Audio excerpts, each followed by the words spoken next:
Welcome to my study today. It may surprise you to know that we don't have a pure future tense in English.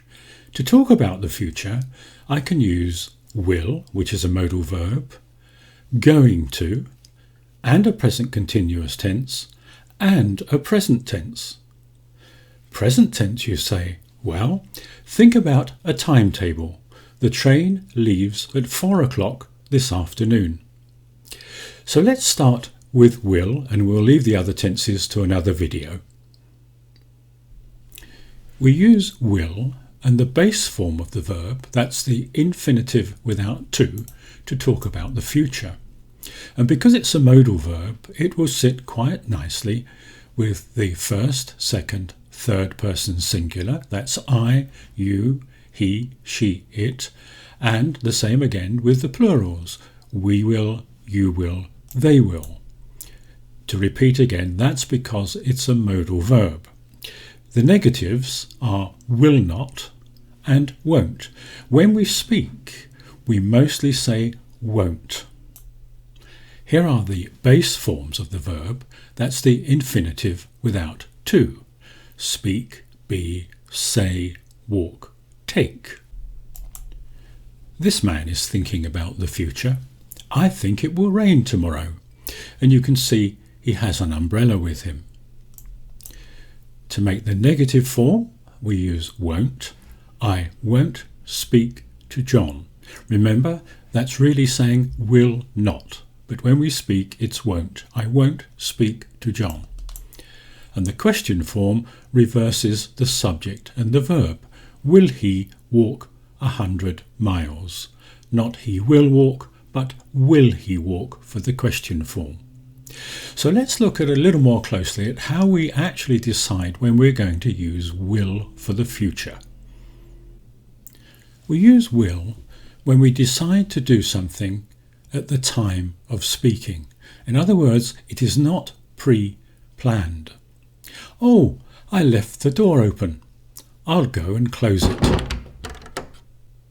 Suppose you're in a restaurant and the waiter comes and asks you what you would like. You make an instant decision. I'll have a beer, please. And what about phoning somebody? Oh, I forgot to phone John. I'll do it now. Offering to do something. This poor man's trying to carry his bag. It looks very heavy. I'll help you carry your bag. Agreeing or refusing to do something. I'll lend you £50. OK, I'll pay it back next week. Oh dear, the car won't start. What a nuisance. When we speak about the future, meaning what will happen. Don't worry, you'll pass the English exam, especially if you study my lessons. Will that man be our next Prime Minister? Who knows? We are speculating, we are guessing. But we're still talking about the future. Here are some more examples where we prefer to use will. Actions we assume will take place. It's winter time, we're looking forward to the spring of the year, and the snowman says, spring will come again. It's a certainty.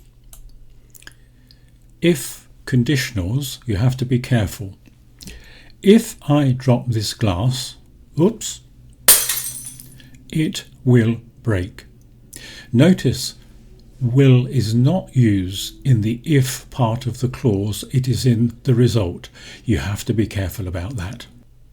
When we give opinions and speculations and we think about things, here's the great thinker. I'm sure someone will find my clothes. I wonder if they'll wait for me. Notice the contraction. I wonder if they will wait for me, spoken as they'll. And what about newspapers? Well, newspapers favour the word will when they're talking about the future. The president will visit the king tomorrow. But when the king speaks, you notice he uses a different phrase. He says, the president is going to visit me tomorrow. And we'll look at the reason for changing that in the next video. We have to address the question shall or will. I'm sure you've heard people say we shall or I shall. In modern English it isn't used so much. For example, something like a lottery. We shall know the result of the lottery tomorrow.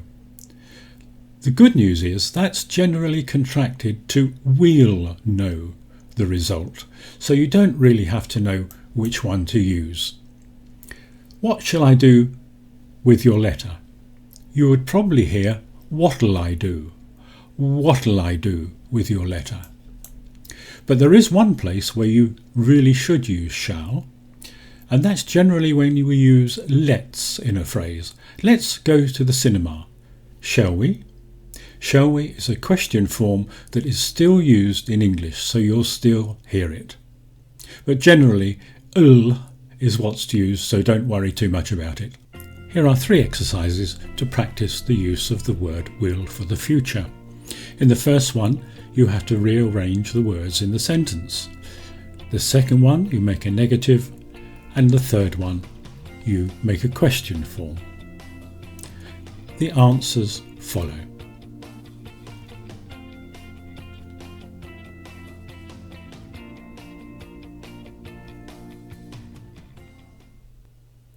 In our next video, we'll look at forming the future with going to.